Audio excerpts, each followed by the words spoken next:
If we are discussing Indigenous pedagogy, it is unavoidable to discuss the current political events in education. This past June, Ontario was divided politically regarding education, those that favoured the Progressive Conservative platform, so the PC platform, and those that did not. The outcome resulted in PC candidate Doug Ford being elected as the Premier of Ontario. We really saw educators be caught in a tough position. Some favoured the economic progression that Doug Ford offered, and others were really stuck on the idea of all the pedagogy changes that were proposed. The main discussion was on the sexual health curriculum. However, we didn't realize the effects it would have on the Indigenous pedagogy as well. So in current events, it was announced that Ontario had cancelled plans to rewrite its curriculum to incorporate and increase Indigenous content. It was a complete turn of events in comparison to the Liberal platform to introduce Indigenous narratives and ways of learning in our public schools. The plan that Catherine Wynne and her political party had introduced was that there would be Indigenous elders and educators in the Indigenous population contributing to the rewrite, bringing forth a voice and identity to the additions. The whole idea was not to have a group of people who were disconnected from the community or from that cultural background and that history to write this information, but instead to have actual true voices expressed throughout. Fortunately, the term change and the current movement right now is not for that.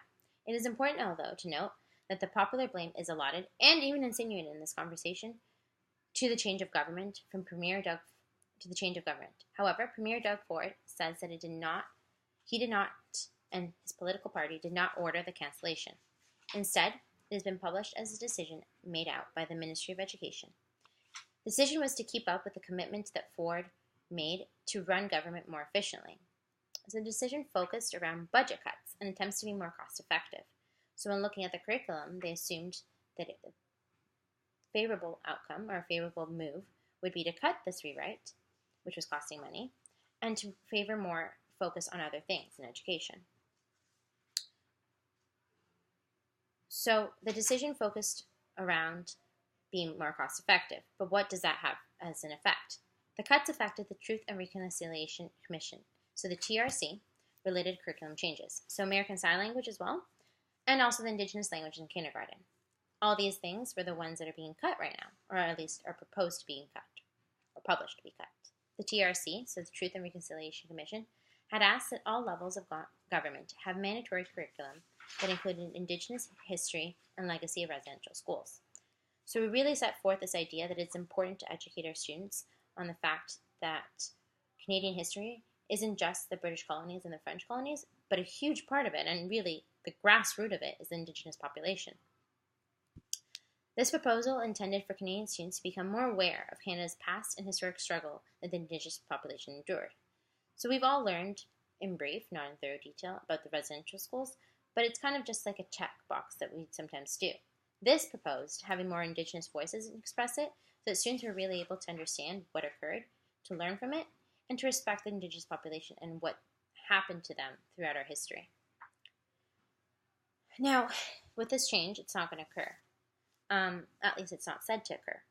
But there is still hope to incorporate Indigenous content in education of our students. Really, as teacher candidates here at OIC, we have had the opportunity to learn of the value of incorporating Indigenous ways of learning in our teachings. Every one of our classes has included some form of relation to Indigenous content and some form of expressing, whether it's through Medicine Wheel or it's Indigenous narratives, such as personal narratives, which we did in this presentation ourselves at the beginning, or whether it's on just looking at it through a more eco-friendly way, which kind of incorporates respect for nature, which is an Indigenous heritage point. We've been asked to analyze the benefits of these practices and to have discussed them, use for them in the classroom. So we've all talked about the importance of being able to incorporate this to give all our students the opportunity to learn in a different method. If we really look at it in a form of special education and mental health, it can be a great way to tackle students who may learn in a different method. So maybe our traditional methods aren't actually the best methods available.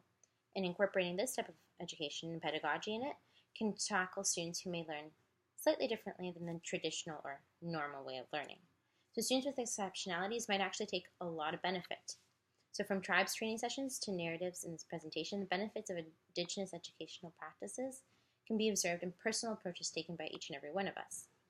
What we proposed in this presentation and what we wanted to kind of bring forth was the fact that you yourself can incorporate these even if it's not mandated in the curriculum. Because what it is and what it can be is kind of incorporated into everything we do and is seen as a different form of learning. So maybe seeing students in your classroom and seeing what exceptionalities they have and how we can tackle this on. By doing practices that even Indigenous pedagogy suggests, we can also practice some mental health meditation, such as the one when we breathe in class, and even just kind of coming at peace with one another. Community circles brings team bonding, and just really seeing how we can incorporate Indigenous pedagogy, whether in any form, in a classroom to create a more cohesive community and environment. We hope that by watching this video and by listening to our presentation that you're able to see of the importance this has for all students, whether they be in a very academic, rigorous platform or whether they be through a more alternative way of learning. Indigenous pedagogy really does have a benefit to everyone.